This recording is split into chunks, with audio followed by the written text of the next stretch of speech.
A Constituição de 88 é a 7ª Carta Maior do país.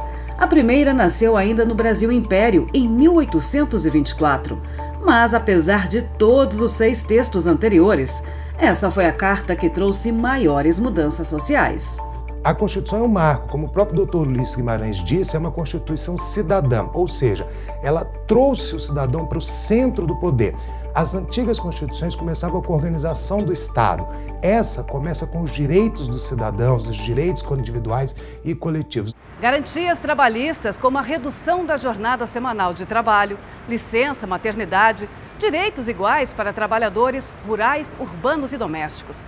E por falar em trabalho, foi somente a Constituição de 88 que tornou obrigatória a realização de concursos de provas ou de provas e títulos para o ingresso no serviço público, limitando indicações de amigos e familiares para os cargos. Há chances para todos os brasileiros, sem indicação política, sem trens da alegria, que possam entrar no serviço público, bastando para isso estudarem e serem aprovados no concurso.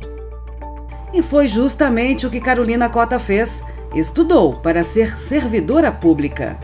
Você tem que investir para poder conseguir fazer um concurso. A estabilidade financeira ela é bem tentadora, né? Também tem o fator que o concurso público ele paga muito bem. A Constituição de 88 trouxe também fortalecimento para o Tribunal de Contas da União no que se refere às suas atribuições. Um órgão autônomo, independente e que auxilia o Congresso Nacional a exercer o controle externo. Se você pegar a Constituição anterior, que era de 69, o tribunal tinha algumas atribuições de fiscalizar, fazer auditorias, mas não com o mesmo peso que a Constituição de 88 lhe deu. Naquela época, o ministro Luciano já era ministro aqui do tribunal.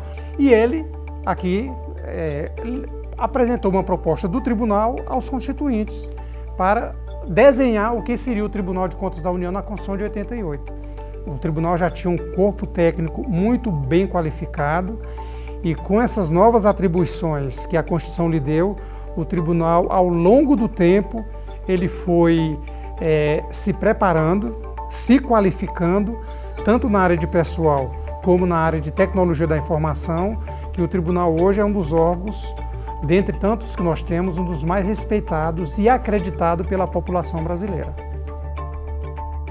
O ministro do TCU tem uma história direta com a Constituição de 88. Ele acompanhou de perto a Assembleia Constituinte. Na época, trabalhava no Senado Federal. Eu participei como servidor dos trabalhos constituintes, assim, com muito afinco, com muita dedicação e, inclusive, até hoje eu tenho o meu crachá de ingresso no plenário da Constituinte. Eu guardo ele até hoje.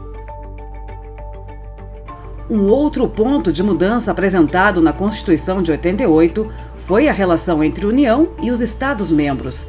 Cada ente federativo possui sua autonomia financeira, política e administrativa e deve respeitar a Constituição Federal e seus princípios constitucionais.